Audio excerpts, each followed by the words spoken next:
Okay. All right. So I will mute everybody on arrival. And if you have a question, we know the drill. We unmute ourselves and we can ask the question.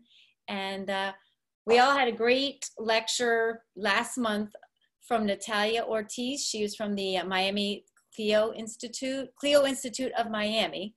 And she told us all about climate change and the global warming. And now I want to save the world because of listening to her. I don't know how many of you want to save the world now. So every single lecture that we have here, I just like, all of a sudden I have a new cause. I want to fight fires.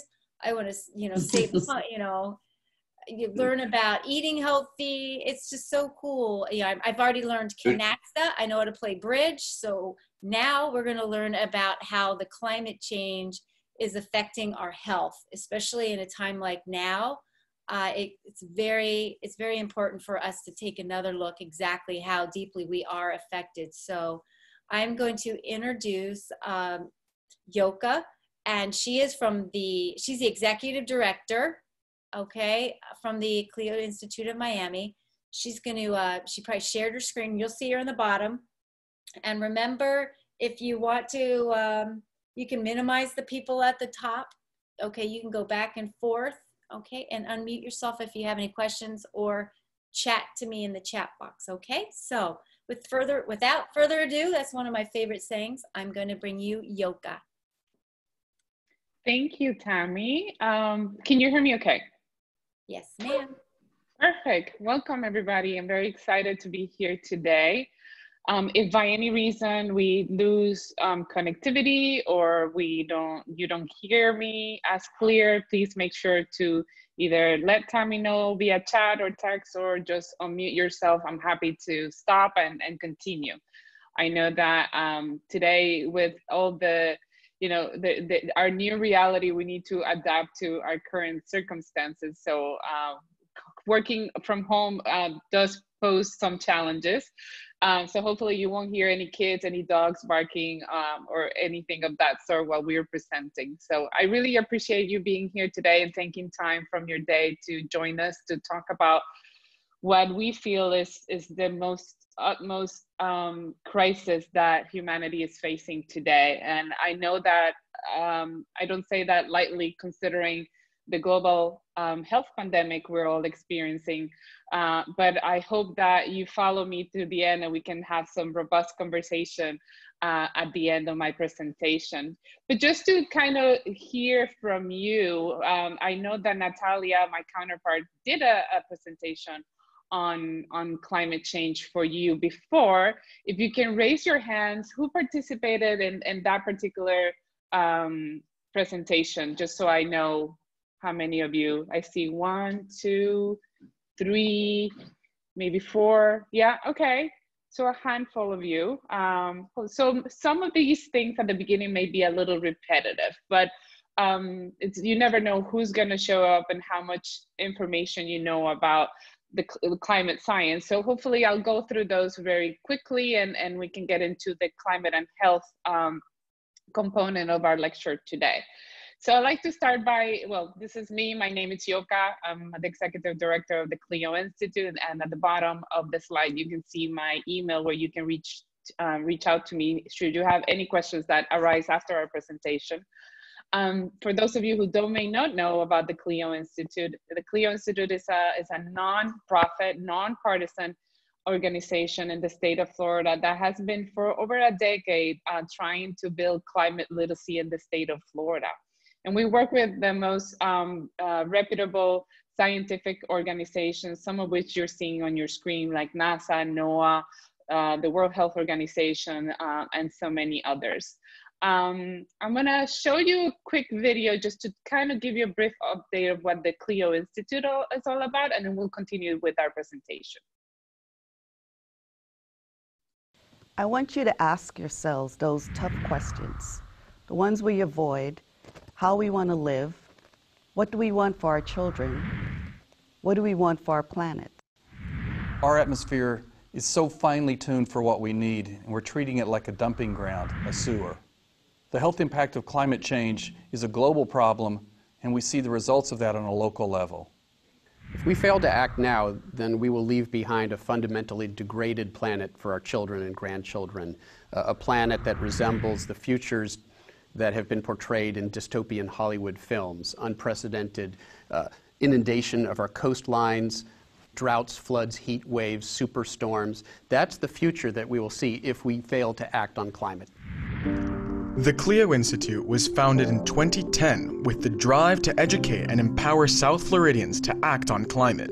Founded by Caroline Lewis, a science teacher by training, her vocation led her to understand what was causing people's apathy towards the glooming climate crisis: knowledge. We're in the middle of the sixth mass extinction. Today, the CLEO Institute is the #1 nonprofit organization for climate education, engagement, and advocacy.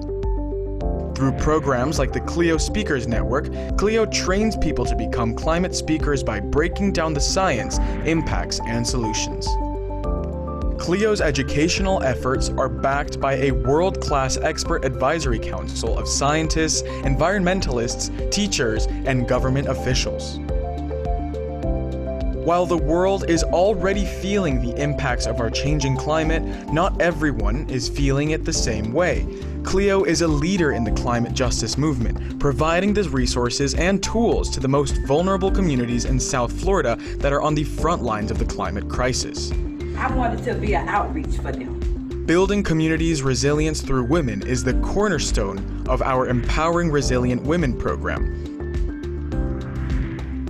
By teaming up with community members like the YWCA, CLEO is able to empower and educate women on how better to prepare for more extreme weather events like hurricanes while building community. CLEO works to remove barriers and build a wider coalition to fight climate change across faith-based communities, elected officials, and municipalities, schools, and cultural organizations. One of the most important voices that CLEO continues to amplify is that of our youth. What do we want? When do we want it? Now! Their Gen CLEO program meets regularly with students across the region, training them to be climate ambassadors in their schools and communities. Dear elected officials, this is a crisis. Do your job. We'll be watching. CLEO recently launched its Climate Resilient Schools initiative to bring their program into the classrooms while building a robust climate curriculum for Miami-Dade public schools. CLEO continues to expand its engagement through multimedia outreach, including television commercials, social media, and billboards. With statewide campaigns like the Florida Climate Pledge, I care about climate change. And I care about climate change because it affects everybody regardless of race, culture, and ethnicity. Because I'm passionate about the success of my future. I like the CLEO Institute because it takes the time to educate people about the importance of climate change and the things that we can do to improve our world. You can have your voice heard too. Fund our climate action work today. The future of Florida is in your hands.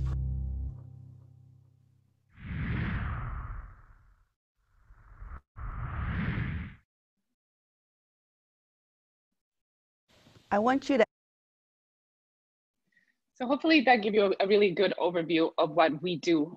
We have a top-top approach with our climate literacy and advocacy work. As you saw in the video, we work with the most underserved communities, members of our communities, but also with municipalities and elected officials and everybody in between. You know, we're here to talk about something that really, it has scientific consensus. We're not disputing the science anymore. And the scientific community all agrees that the climate is changing because of global warming.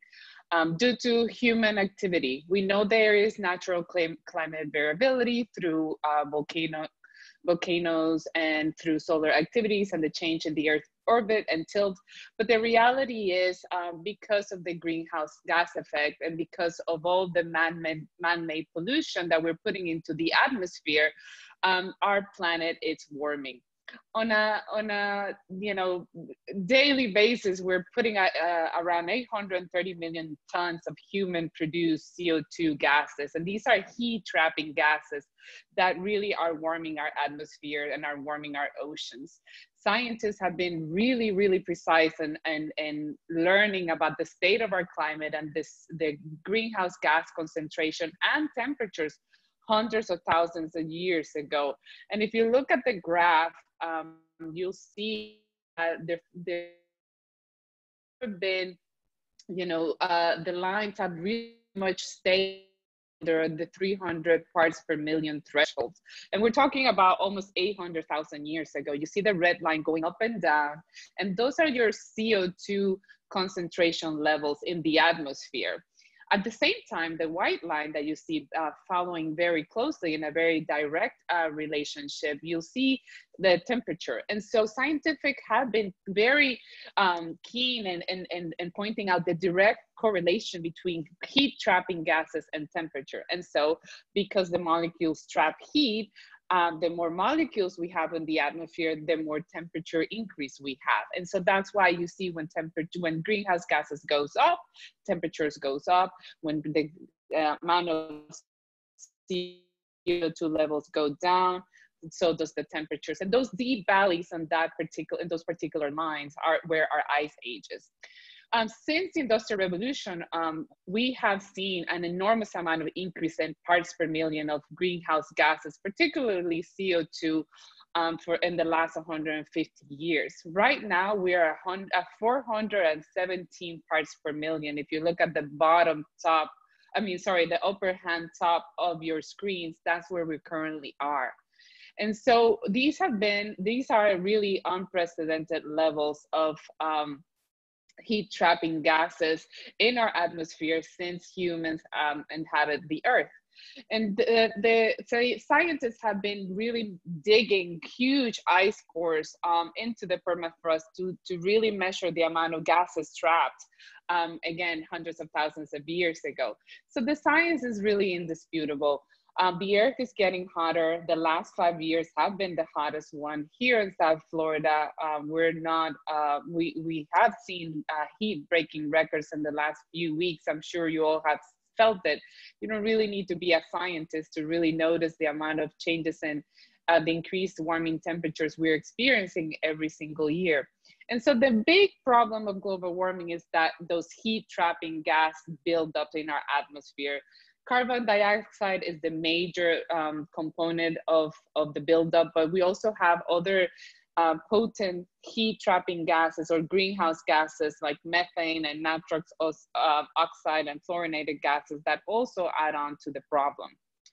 And so the scientific community, as I said, have been sounding the alarms, saying, the world it's really going into an increase of almost 1.5 degrees Celsius by the end of the century if we don't do the necessary steps to curb the amount of greenhouse gases we release into the atmosphere. And so the alarm bells have been ringing, and the scientific community have been calling for swift climate action. I don't know if you have been following the news lately, but just this past few weeks in the Arctic, temperatures were recorded around 34 degrees Celsius, which it really is around 100 or so degrees Fahrenheit. We have seen wildfires in Siberia and in the Arctic Circle because of the amount of the increase in warming temperatures, and also seeing problems with the melting permafrost, which actually creates a feedback loop because the permafrost hosts a lot of organic matter. And so when it melts, all that is released into the atmosphere into a kind of greenhouse gas called methane, which is 25 times more potent than CO2. So we are starting to see irreparable damage already in many places of the world. You probably remember the Brazilian and Amazon wildfires, as well as the Australian fires, which are really some of the impacts we're already seeing all around the world. And so I want to talk a little bit about the ones that are really more relevant to South Florida here. And so hotter temperatures really impact our weather, our economy, immigration, our food and water supplies, our biodiversity, and in our health, which we'll be talking in a little more in depth later on.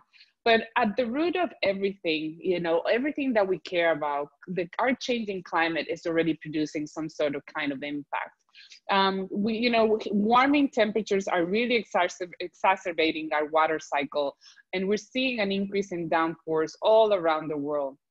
We're seeing extreme hurricanes becoming rapidly intense in the least amount of time. And we're seeing hurricanes also stalling on top of islands and on top of cities for a longer time than in the past because of increasing warming temperatures and some changes into currents and also the jetway as well. And so, as I said, as global temperatures continue to increase, the Earth water cycle gets intensified even more. And so we're seeing this kind of rain bomb effect in some parts of the globe, where, you know, the 100-year-old storm becomes almost a yearly event.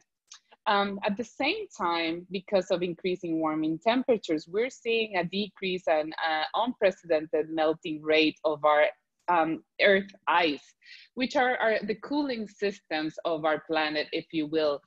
Those our polar ice caps really reflect back some of the energy that comes from the sun and protects and helping us maintain an optimum energy and optimum temperature in our planet. And so we're seeing rapid melting in both ice sheets and glaciers all around the world. And that is very relevant to us here in South Florida, because that's what's contributing in a good part to rising seas. And we're seeing an increase of sea level rise already in South Florida, so far about a foot. In some places, we could be seeing around in the next upcoming years, let's just say by around 2050, which is not that far away, almost 2 to 3 feet is increase in sea level rise in South Florida. And some experts say that by the end of the century, as much as 8 to 10 feet cannot be ruled out. And so that makes us really vulnerable to climate change impacts, particularly because of sea level rise. And a lot of Florida cities are at stake. In fact, because of all the existing property that we have in our coast, which are at risk of inundation, particularly during high tides or particularly during extreme weather events like hurricanes.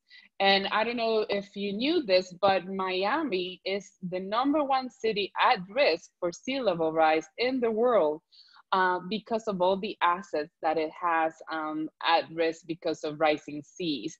There are some countries and there are some cities actually that are at risk because of the number of residents and number by population, but because of by assets, Miami is the #1 city. And so we unfortunately have been dubbed as ground zero for sea level rise, and we have become the poster child of the climate crisis. And so that has tremendous implications to economic implications as well as many others. And so you can imagine how, you know, a lot of our property values are at stake. As I said, you know, Miami and Miami Beach have become the poster child of the climate crisis, and we no longer use the canary in the coal mine kind of you know, saying, but more like an octopus in a parking lot. If you remember the news about an octopus that came through the gutter in a parking lot in Miami Beach after high tide. And so that also creates all sorts of other complications. And as you probably know, the majority of our drinking water comes from the aquifer underneath us. And the Biscayne aquifer and our underground is made out of limestone, which is a very porous rock, as you know. And so as we start to see rising seas go up and getting in underneath our coastlines, we see a threat of saltwater intrusion into our water supply. And so Miami, unfortunately, could be losing their access to drinking water if, you know, we don't do the necessary, take the necessary precautions to protect our drinking water supply. And so the implications are many. I wanted to put this particular slide on the show because there are some tools where you can look at the sea level rise projection in your area by putting your zip code. So if you go to floodfactor.com and you put your zip code or even your address, you can see the projections of sea level rise in your area, in your property here in Florida or wherever you have a property in the United States. So if you're interested and curious about that, I encourage you to look at it. And again, it's floodfactor.com. And so let's talk a little bit about how hurricanes are being affected by the changing climate. As you probably know, warm water becomes fuel for hurricanes. And so we see intensification when hurricanes start coming in through the Caribbean waters into approaching the Florida Peninsula. And so you probably remember that in 2018, Hurricane Michael came into the Gulf waters into the Gulf of Mexico as a Category 2 hurricane, almost arriving to the Panhandle. But in a matter of 24 hours, it became a powerful Hurricane 5. And that is because the waters of the Gulf of Mexico were about 5 degrees above normal, creating a catastrophic storm, creating a lot of damage in Mexico Beach and in the Pensacola and Panhandle area. I mean, this was Mexico Beach before, and this was Mexico Beach afterwards. It was just totally decimated, and a lot of these communities have yet recovered after 2 years in the Pensacola area.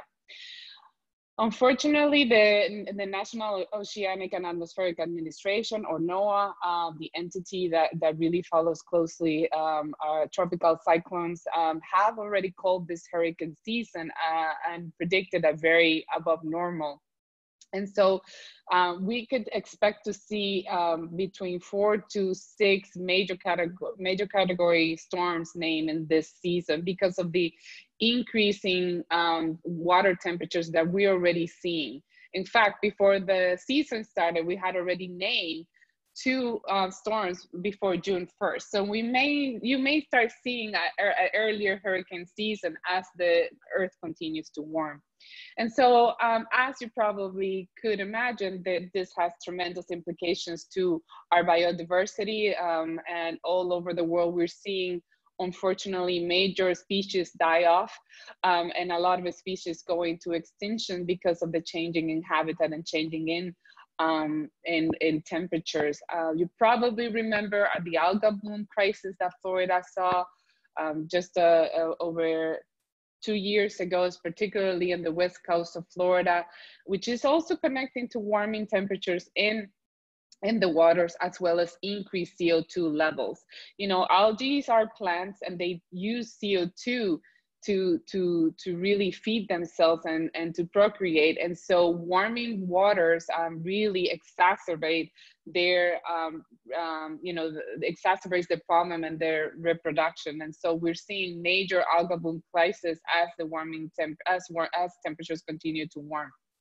But climate change is more than a weather headline, and it's more than an environmental issue. That's something I hope that all of us really take away from today's lecture, because it really, like I said, is at the root of so many things that impact our lives.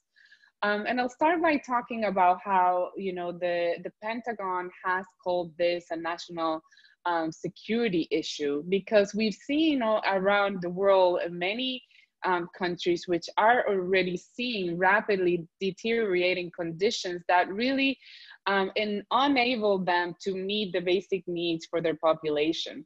And so you start to see climate refugees already in several parts of the world.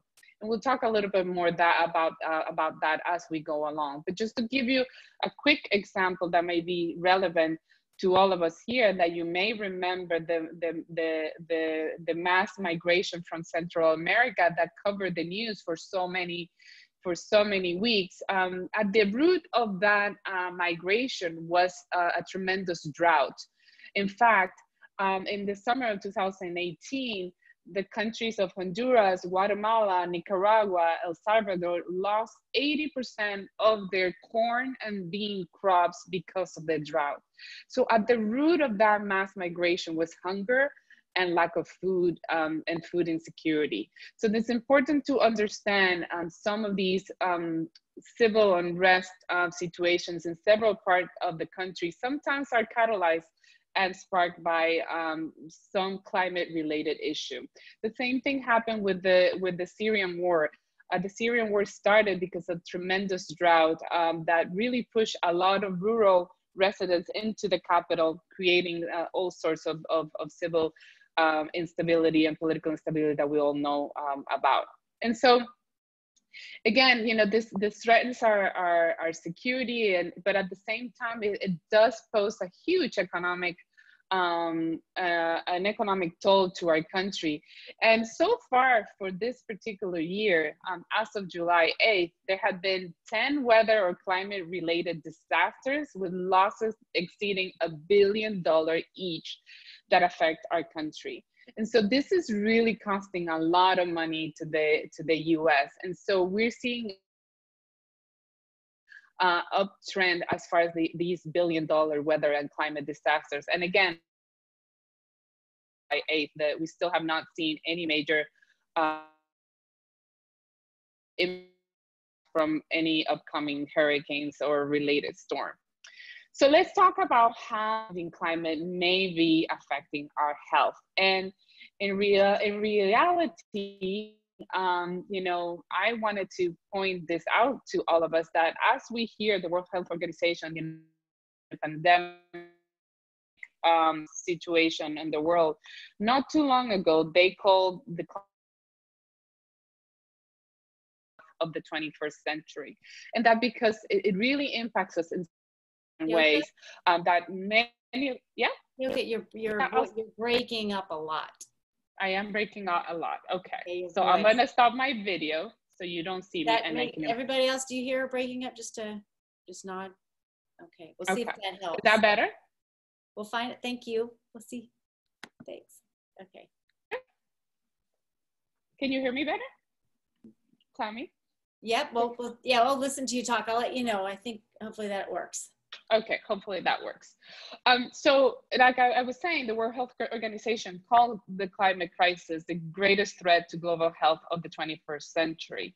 And so let's think about, let's look at how is the climate change changing our health or impacting our health. And so it really comes down to many different ways. And so you see on the screen how climate change may impact our food, how climate change in water, how is increasing air pollution, increasing heat, increased infectious diseases, affecting our mental health, creating allergens, and so many other ways. And we're going to talk a little bit about each of those. But at the root of this, there's really two major impacts that are driving our global health systems. And number one is, increasing average temperatures and changing rainfall patterns, because both factors affect the food we eat, the water we drink, the air we breathe, and the weather we experience.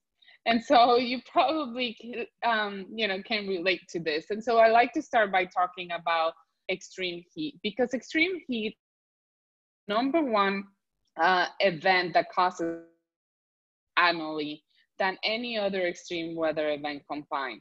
And so that's here in South Florida. Unfortunately, the forecasts are not by 2050.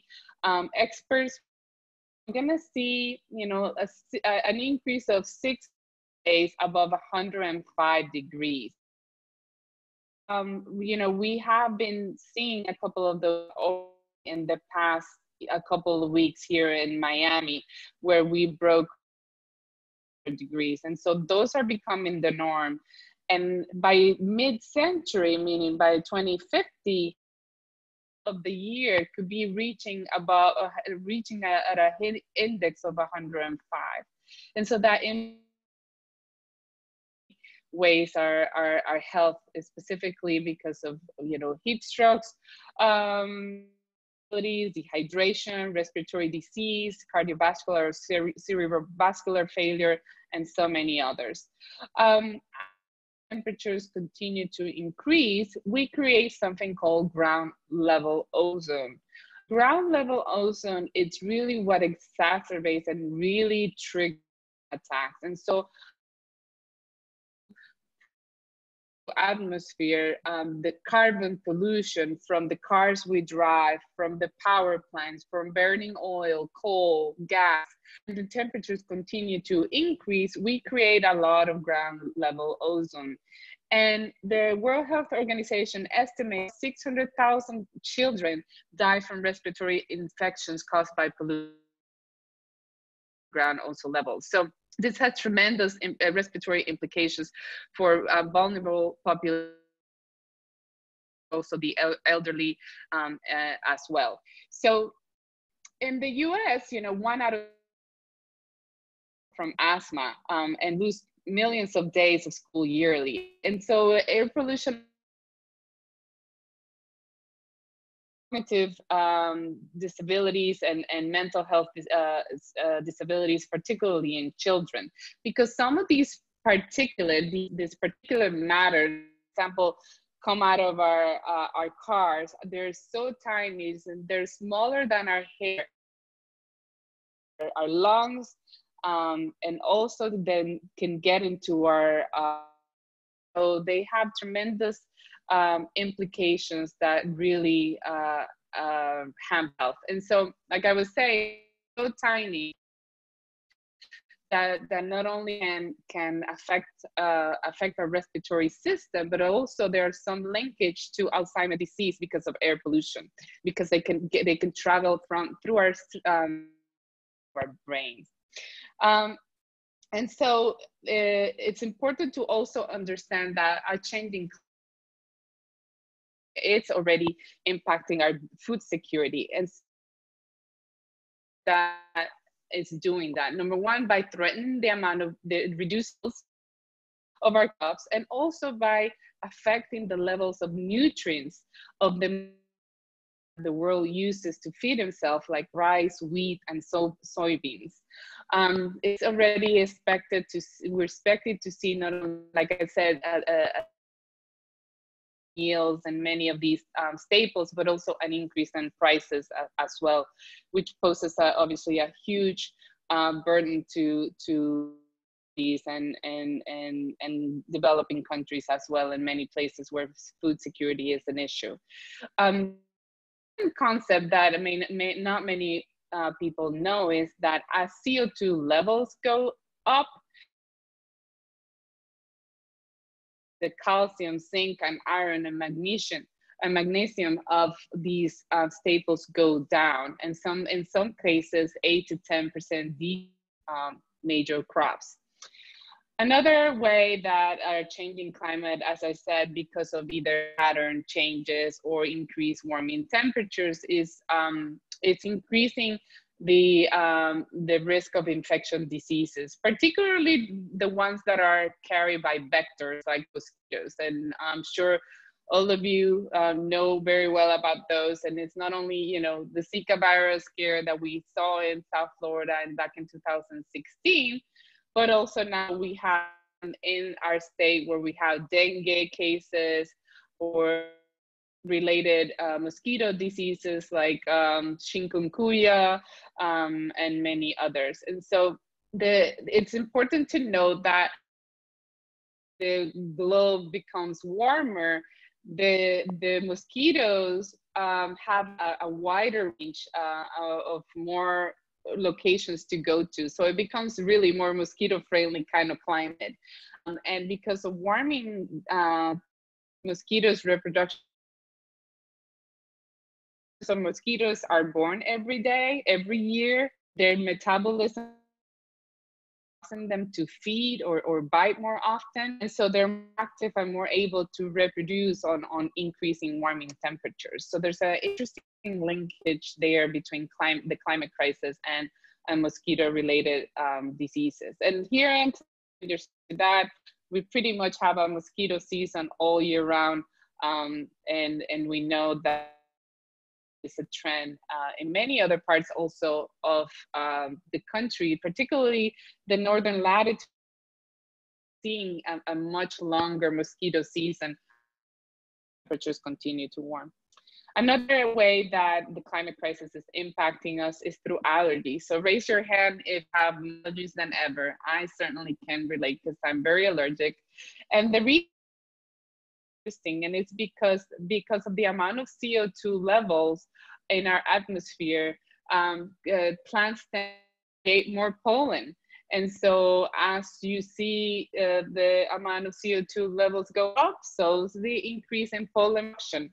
And so there's a very direct linkage between heat trapping gases with increased pollen. So we are seeing a longer, more severe season for allergies, which translates to more asthma hospitalizations and new moving to new areas, same as mosquitoes. As some of these less warm latitudes become warmer, you start to see plants become pollinate more, and so have create a lot more pollen in new areas that they didn't before. Another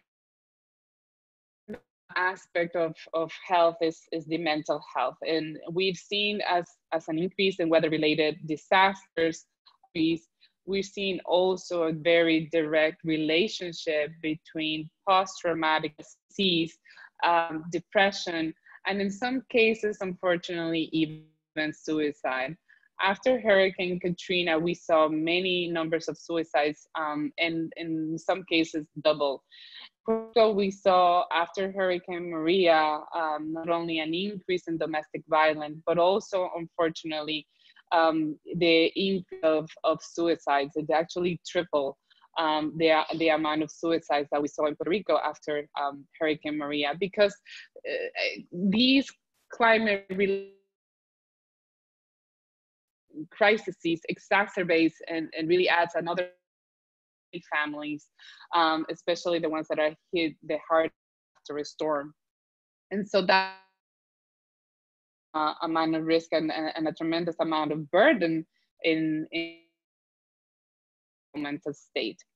I wanted to talk a little bit about, because it does have a interesting relation not only to our, as you remember from the beginning, us humans are warming the planet because of our Yoca, your audio is super bad. Oh, I'm so sorry.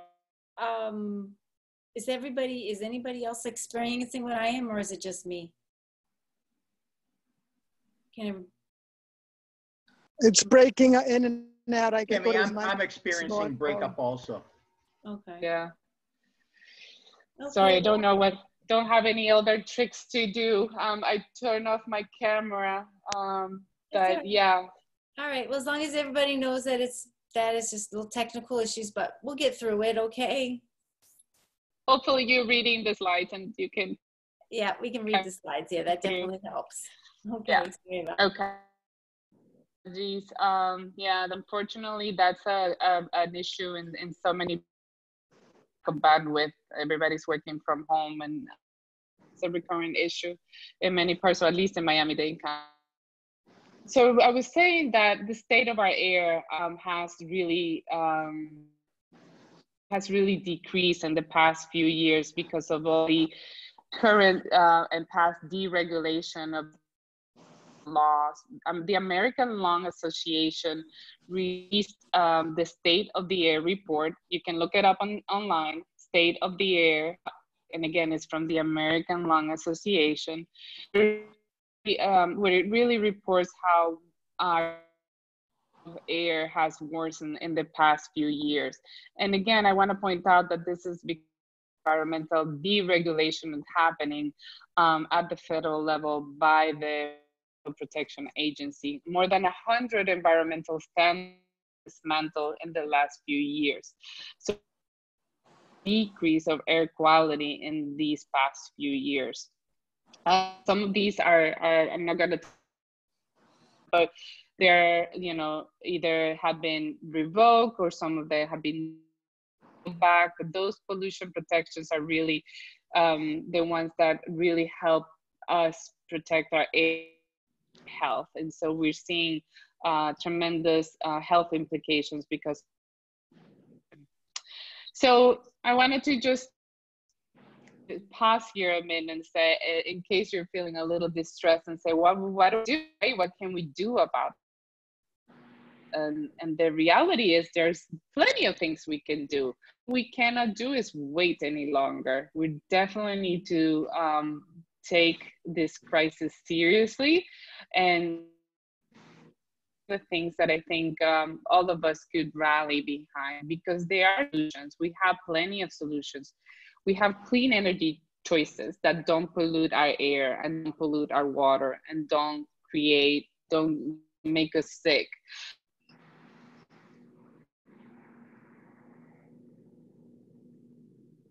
By the world, like the Paris Accord, which is a framework to curb the increased temperature and to address the climate crisis. About the solutions from a mitigation perspective, there are adaptation, but we're going to talk a few about the mitigations ones, which are the ones that reduce the amount of heat trapping gases we put into the atmosphere. And so there has been 100 solutions identified to reverse global, and I 10 solutions based on the potential to draw down greenhouse gases. And so if you're interested in learning more about the 100 solutions, I suggest you go to drawdown.org to learn more. But some of these solutions, we can start taking them right now at home. And we can start by adopting a more plant-rich diet. Not asking you to go vegan, and I'm not asking you to go vegetarian, but just, you know, adopt a richer diet and plants. I think everybody can benefit from that, from a health perspective, from a waste perspective, and definitely from a climate perspective. We could all be reducing food waste. If food waste were a country, it would be the third largest emitter of greenhouse gases, right after China and the US. So that is an important climate action solution that we can all rally about. Doesn't cost us any money, and if anything, it saves us money. But at the same time, it will definitely avoid sending, you know, potent greenhouse gases into the atmosphere, because they rot in landfills, creating methane. And so that's an important solution everybody can rally behind and doesn't cost us any money. Composting what our food scraps into yard waste is something that we could all be doing from home or even in apartments. Again, because organic material releases, you know, more heat and more heat trapping gases like methane into the atmosphere. But I want to close with, you know, saying that we are at a crossroads. Humanity is definitely at a crossroads. And I think, you know, the changes that we need to see, they need to start with us. We need to be the change we want to see in the world. We need to lead that change. And so I always say that we all have superpowers. The most important superpower we all have is to be able to not only get educated, but to talk about this, to talk what is happening, to make our families and friends and coworkers understand, you know, that what's happening, what the science is, and how we're connecting those dots for people to understand that we are destabilizing the climate that sustains us. The other thing that you could do is obviously use the power of your voice by even taking it a step further and becoming climate speakers yourself. Clio has, as you saw in the video, a Clio certification program that is free, that you can just become a lot more confident in talking about the science and do presentations like the one I did here today, to do it with your own friends or your social circles. And you know, you can, with that kind of training, you can also hold elected officials accountable and call or email your, you know, members of Congress and your representatives, and attend commission meetings, you know, calling for change, as well as the power of our vote. We need to use the power of our votes to be civically engaged and to vote for people that does not dismiss science. I think that's something that is that we definitely need to keep in mind when we cast our votes. I think, you know, like I said, we are at a crossroad. Humanity is faced with one of the biggest challenges we ever imagined that we would experience. But we are faced with also an opportunity to rebuild a resilient future, a more just, resilient future, an opportunity to build in a way that increases the equality and the sustainability of our society for a future that gets us climate ready and takes us away from polluting fossil fuels that are not only hampering our health, but also destabilizing our climate. And so I like to close by saying, you know, the earth is what we have all in common. Whatever we do to the earth, we do it to ourselves. We cannot damage it without damaging those with whom we share it. It doesn't matter what your political belief may be, your religion background, your ethnicity. If there's one thing that we all have in common, it's our common home, which is our planet. And so I want you to ask yourself, if it's not us, then who? And if it's not now, then when? We're calling for climate action is now. And so I think, and I look forward to your questions, as I'm sure you have plenty.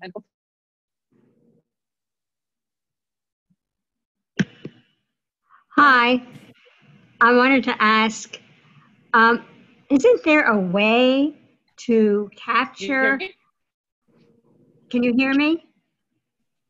Is there a way to capture the methane that is produced in the landfills and repurpose it to other uses for energy, other energy uses? So if I understand, and your name is Anne, yes? Yes. Thank you for your question. It's a great question. So if I understood correctly, the question is there a way that we can capture methane from the landfill and use it for something else, correct? Correct. Yes, we can. And in fact, there are many plants around the world that they do that. They use the methane to power plants and to use it for many things. And from the more rural situations where people use it for cooking to powering, you know, power plants to provide electricity and or heat or cooling services as well. So their purpose, the methane produced in the landfills, yes. Thank you. You're welcome. Good question. Ellen, I think you're on mute. Oh, okay. You suggest composting, but that also produces the methane. So how is that any different than what's happening in the landfill? That's a great question. So when you compost, it doesn't produce methane because what happens in a landfill is that it decomposes without air, without oxygen. And so that creates methane. But when you're composting and you're giving it air because you have to turn it, it really decomposes into organic rich soil. I do that at home every week, and I just, it's, to me, it's therapeutic, but it does not produce methane. It produces just organic fertilizer. Thank you. Good question.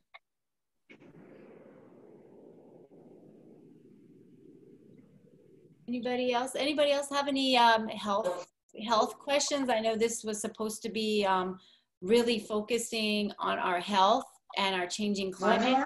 So does anybody have any questions regarding our climate change and where our health is going to go or anything?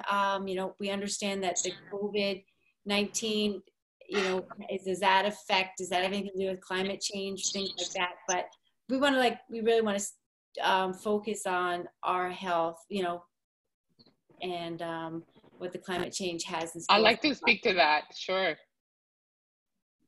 So I like to, you mentioned COVID-19, and I think it's a great reference because there is a linkage of, there's increasing data and research that shows that in areas where there's high air pollution, there are higher COVID-19 deaths. And so Harvard just came out with a study that shows the direct linkage where cities that have dirtier air, you see, higher death rates of COVID-19. And it makes sense. COVID-19 is a respiratory disease.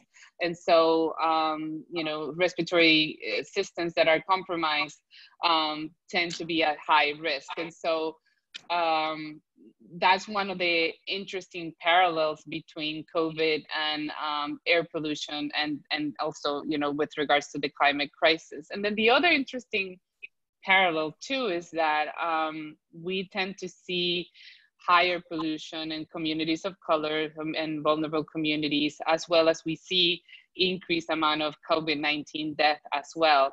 And so these communities are disproportionately burdened, not only because of the climate crisis and the changing climate, but also because of the health disparities and also COVID-19. Mark, you good question. What is the greatest? So, what is the greatest threat to our human health when you look at climate change? What are we looking at? Is it going to be? I mean, we have our mental health, we have our human health. I mean, what is being affected more? Are we being affected? More through our stress, our anxiety levels, and does that cause our health?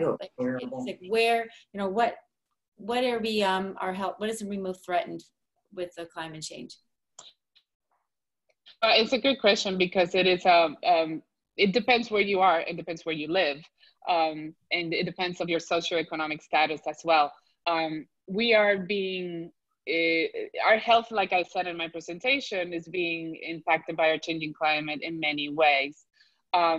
Just to put it in perspective, we depend on our natural world for our existence. We need air to breathe, water to, obviously, to sustain our lives, and also, food. And without the natural world, we cannot do those things. And we are seeing a global pandemic that at the root, the cause is humans really destroying the natural world, whether it was a bat and an animal virus that jump into a human because of wildlife trafficking. At the end of the day, it's when we hamper with our natural world, we see some sort of consequence.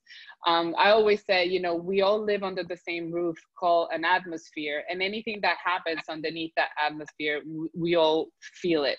We all get impacted. Unfortunately, not equally. Some people get more impacted than others.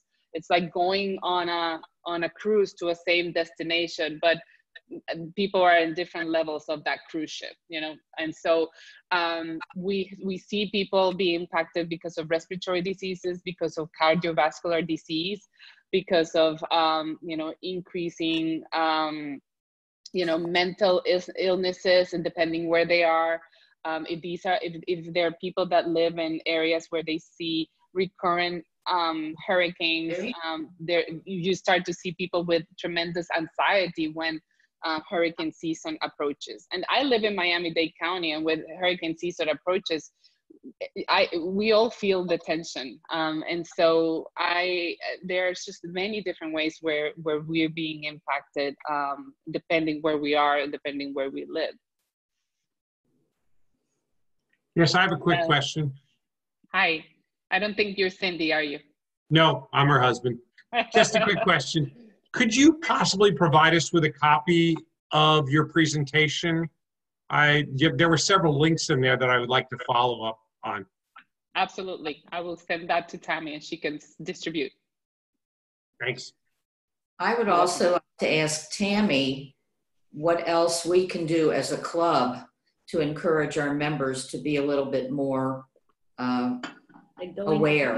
aware. Well, the first thing starts with our lectures and having you know, having this come out and trying to discuss, because the more and more that we hear about it, you know, so that's really a big thing, especially with the diseases, you know, with the everything going on right now. It is directly you know, it can have some relation to us on the air we breathe, the allergies, everything that's going on.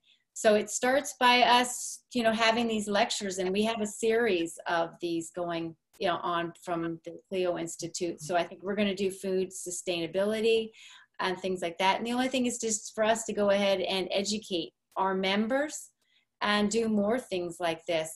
You know, we have Earth Day, maybe next year, you know, I know next year's a long way off, but, you know, maybe we can just try to do more things like that, you know, be a little more conscious about, you know, do something for Earth Day.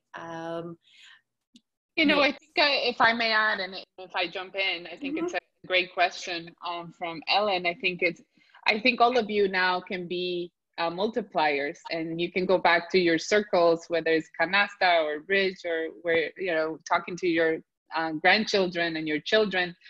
You know, I said the change starts with us, and one of the most important things we can do is to talk about this. It's an important issue, and so I think that's a first great step. But maybe the club likes to start doing, I don't know, maybe it's once we get to some sort of normalcy, have a vegetarian night, a low carbon footprint dinner, or a green gala, or, you know, composting in the grounds of the club. There's several, and use that as a way of educating more your members. Yeah. I think one of the most important things that we can do individually, vote.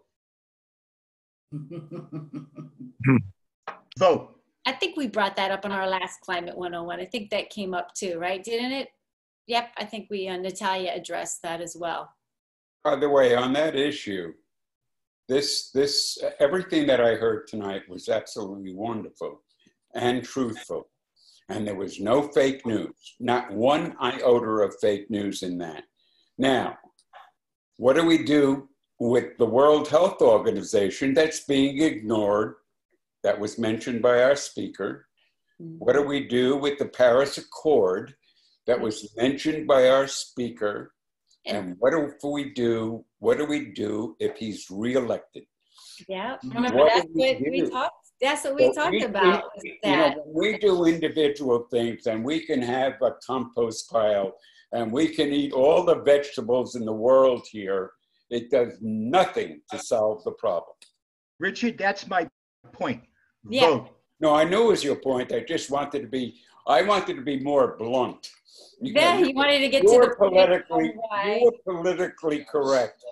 No one. I don't have a politically correct bone in my body. And you know what? I praise you for that.